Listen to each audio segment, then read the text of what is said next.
Hey everyone, I'm Dan Sege from Hydro Ottawa, and I'll be hosting the ThinkEnergy podcast. So here's today's big question. Are you looking to better understand the fast-changing world of energy? Join me every 2 weeks and get a unique perspective from industry leaders as we deep dive and discuss some of the coolest trends, emerging technologies, and latest innovations that drive the energy sector. So stay tuned as we explore some traditional and some quirky facets of this industry. This is the ThinkEnergy podcast. Have you ever smelled a pickle after it's been electrocuted? Maybe not, but your kids probably have. Let me back up. Electricity is an important part of our day-to-day lives. It keeps our phones charged, our refrigerators running, and our lights on. But it can also be very dangerous. Luckily, there are simple rules to follow and to keep you and your loved ones safe. Children are naturally curious. They know how essential those wall sockets are for powering up those gadgets and devices, but they don't always know the danger of electricity. Teaching them the basics about the power of electricity and electrical shock usually falls to the responsibility of their parents and guardians. But do electric utilities have the responsibility to help educate kids too? You might be surprised to learn that a lot of utilities have free in-school programs that offer fun and engaging electrical presentations to kids from kindergarten to grade 8, Pickles included. Teaching kids early means they'll be smarter and safer around electricity in the future. My guest today is Blair Maye from the award-winning firm Electricity Safety and Conservation, and whose clients include more than 25 utilities from across Ontario.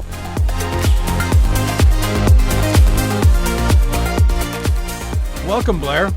Are you ready to get started? I certainly am, Dan. Thanks a lot for having me. Cool.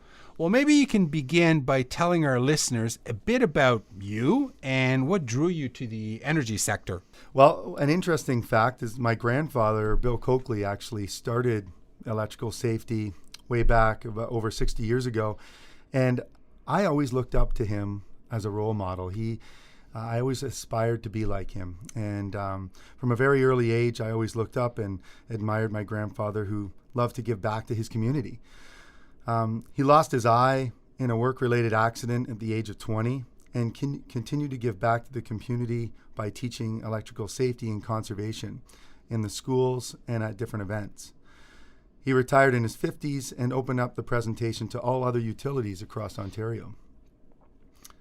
After working for 15 years in the electrical sector myself for a company called ESandC and flipping houses, I had the opportunity to work for my grandfather's company, Electricity Safety and Conservation, and I've been teaching with them for approximately 13 years. So ever since, I've been working with them. Very passionate about it?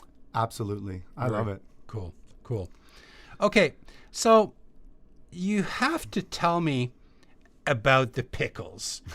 Are we talking gherkins, kosher dill, or sweet pickles? I mean, why do you electrocute them? And how bad do they smell? That's some good questions. A lot of people want to know about that. When it comes to the pickle, it doesn't matter about the brand. It matters about the size. The bigger the pickle, the better. As far as pickles go, they do smell pretty bad. But the bigger they are, the brighter they are when we light them up. So we always like that. Now, the purpose of the pickle is to represent what would happen to the human body, both having skin and water and salt, just like we do. And so we use it we electrocute the pickle to represent how a GFCI can actually save the human body. What's a GFCI? So a GFCI stands for Ground Fault Circuit Interrupter. And it measures the differences in electricity. So if there's a difference in the electricity, the GFCI immediately measures the electricity right there where you are and trips out and saves you on the spot. Where do you find those? You can find them in your house, anywhere there's water and electricity. So some common places that you'll find them is a kitchen, bathroom, outside the house, or even in a laundry room. Okay, cool. Now, one thing that people sometimes will wonder is, how many do I need in a room? And my answer to that is usually if you're in a kitchen, you might see one, you might see two, depending on how it's wired, but you shouldn't see a whole bunch of them. Okay, cool.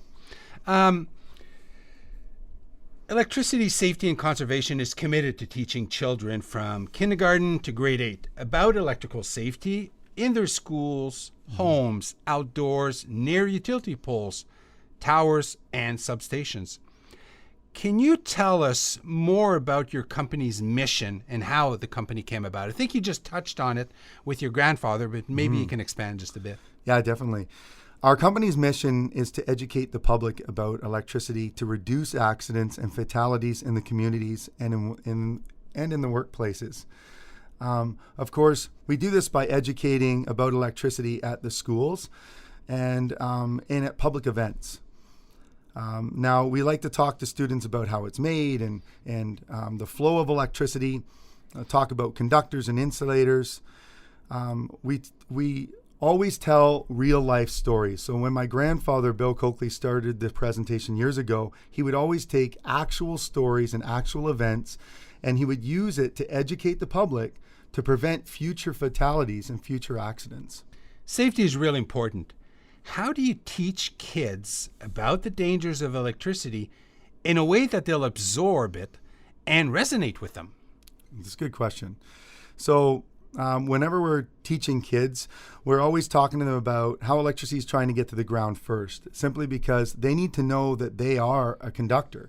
They need to know that electricity can use them to get to the ground or where it needs to get to. So we use experiments in our show to show them this.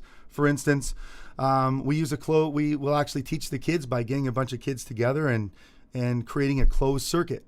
And we'll have two kids hold an energy circuit, and say you've got 12 kids together holding the circuit, and they're in a circle, and the electricity will be flowing through it, making this sound. On the opposite side of the circle, I'll be telling them that this is a closed circuit, just like the lights in our house. And then on the other side of the circle, I'll have two kids let go. Boom, we've created an open circuit. Okay. Now they can understand. And they can also see that their body was just used to create that. Okay. Teaching kids from kindergarten all the way up to grade 8 means that you must, or I guess you have to, use different tactics to keep them interested. What makes these presentations different and engaging for those age groups? What are the big takeaways? Well, one of the interesting facts is every time we do a show, and this is the great thing about doing it live, is I can look at the kids that are in front of me. Do they have learning disabilities, or what age are they? And I'm already working things out before I've even started my show. For instance, a JK student, all of the presenters have different ways of doing it, but I know myself, I like to bring in a puppet partway through the show as a little, and his name's Wires the Squirrel. We have a new one. Now, for the grades 4s to 6s, a lot of them are getting into babysitting. So we'll talk about accidents with babysitting, and we'll talk about insulators and conductors. One of the accidents we talk about for the 4s to 6s is what would you do if you're in charge and a baby bites a lamp cord? Well, if they bite a lamp cord, we don't want them to grab that child. We want them to know that they can safely grab the cord where it's not exposed and unplug it. Or if they don't know and they panic, they can get help. But if they touch that person, they can put themselves at risk. And for the 7 and 8s, we do the same type of thing, but we bring it up to another level, of course, and we'll even talk about measurements of electricity like volts, amps, milliamps even, and how small that can get down to. 5 to 10 milliamps can hold you in one spot and you can't let go. Okay. Right? You have 8,000 milliamps in a hairdryer or a blow dryer. They need to know that information. Okay. Very interesting. Everything relates back to them. That's the important thing, because people remember it if it has to do with them. Have you ever heard feedback from past participants where the information they learned in your presentation helped them avoid an injury or maybe even save a life? I actually have. I quite often hear about it year after year from teachers and sometimes parents when I bump into them. But one story that really resonates with me is 12-year-old Carla from Burlington, Ontario. She was coming home from school after a play date at one of her friends' houses, and she was with her friend's parents, and they were driving her home, and a car just ahead of them had hit a hydro pole. 19, 20-year-old inexperienced driver. The hydro pole had come down, and she was sitting in the car with the pole on her car. All the cars now were in a lineup, and the parents of Carla's friends that were about to get out of the car, they were going to see if she was okay. This 20-year-old girl was okay. They were just about to get out of the car when Carla leaned forward, took her seatbelt off, and said, "Stop, wait." She told them to stay in the car. There was electricity in the ground all around them. They all rolled their windows down and shouted out, "There's electricity in the ground. Don't get out of your cars." She saved everybody's life that day. And that's why I love my job. Yeah. I absolutely love it. Very nice. Very nice. Your organization recently won a prestigious award. What can you tell us about that award and what it meant to you? Well, the Electrical Safety Authority recently awarded our company the Chief Public Safety Officer's Special Recognition Award. ESA is one of the highest standards in electricity, and when they became aware of how much electricity safety and conservation our company was doing across Ontario, educating the public, it gave us more credibility and awareness with the energy sector. So a lot of utilities, even though we work for so many of them, a lot of them still don't know what we're doing. So this gives us more credibility, and we're really, really thankful for such a prestigious award. Cool. Well, congrats, by the way. Thank you. Okay, so I'm 57 years old. Like most adults, I feel like I know everything there is about safety around electricity, whether it's at home or at work. Is there a tip that you hear from teachers or parents that they were surprised to learn from your presentation? I actually have so many of them, keeping in mind that a lot of electrical accidents originate with adults when they don't know what to do around electricity. No. And it's sad, and that's why we do these presentations. So a couple of the takeaways that I've always remember that teachers and adults have come up to me and said that they really love to hear about. I know I talk a lot about the GFCI, ground fault circuit interrupter, but testing it once a month is so important. And we want to make sure that from the JK all the way to the grade 8, they're going home and teaching their parents about this. And the teachers love to know that that is such an important thing that can save their lives. Also, the toaster. A lot of people still today will try to put a fork or a spoon inside the toaster. Yeah, and they think that they're ahead of the curve because they know to unplug it. The one problem is if they damage one of the filaments, those thin, tiny little wires inside, the next time they plug it in, bang, they end up getting a shock. And a lot of them don't know that. Bang the toaster upside down, unplug it, and bang it upside down. Never put anything in it other than bread.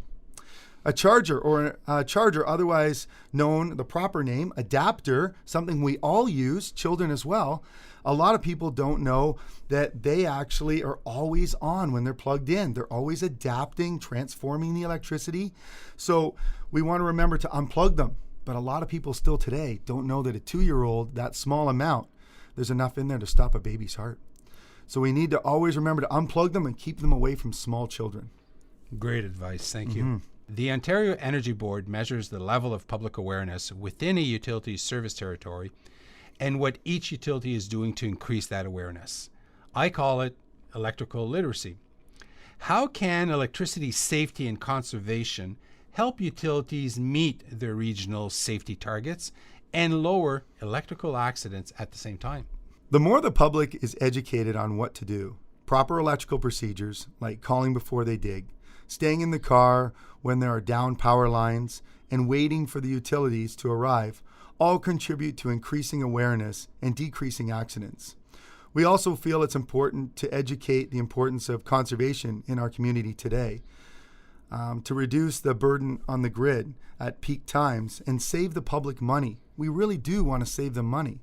Most of this comes down to changing habits, like shutting our power bars down when we're not using them, and just putting more clothes on instead of cranking the heat up, or simply closing the curtains on a hot day and leaving that cold air inside the house.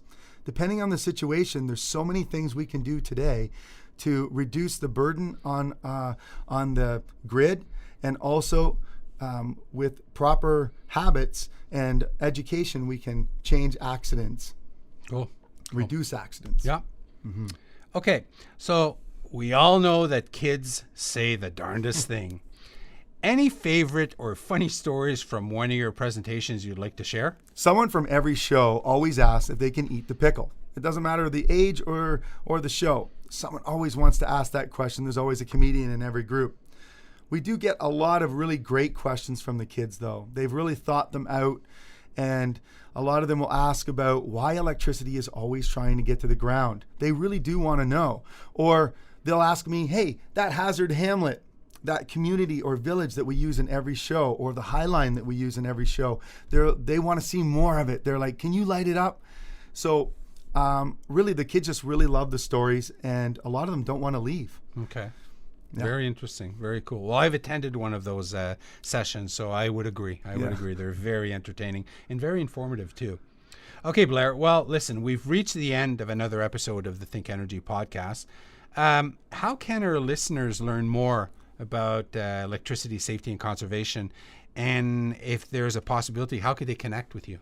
Oh, that's great. Those are great questions, Dan. They can always reach us by visiting our website, of course, at www.ESandC.ca. Now that stands for Electricity Safety and Conservation.ca. They can also find us on LinkedIn, Facebook, and Twitter. And of course, our phone number, 705-432-3284. Okay, so I'll make sure that we have those in the show notes. Again, thank you so much for joining us today. I hope you had a lot of fun. Thank you very much, Dan. Thanks. Cool, man. Thanks. Have a good one. Thank you for joining us today. I truly hope you enjoyed this episode of the ThinkEnergy podcast. For past episodes, make sure you visit our website, hydroottawa.com/podcasts. Lastly, if you found value in this podcast, be sure to subscribe. Anyway, this podcast is a wrap. Cheers, everyone.